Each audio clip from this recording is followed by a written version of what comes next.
Hello guys, welcome to my channel. Here is our factory, Fupower, a professional manufacturer in the exhaust system. We provide the components of the exhaust system such as water box, muffler. We also provide the whole exhaust system to customers according to their needs. We have three kinds of materials in our factory: stainless steel material, titanium material, and the last one is the aluminum steel, the aluminum material. We usually use the aluminum material in our intake pipe and the water box.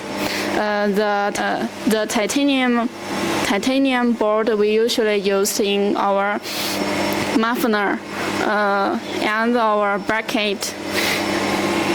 The stainless steel also used in our muffler, bracket, etc.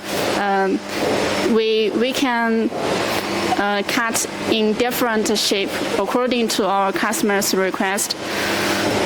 The sink, the aluminum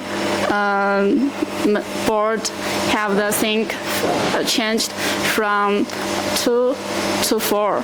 The titanium material and the stainless material have the sink from 1 to 5. We usually use 1.2 and 1.5 in our exhaust system.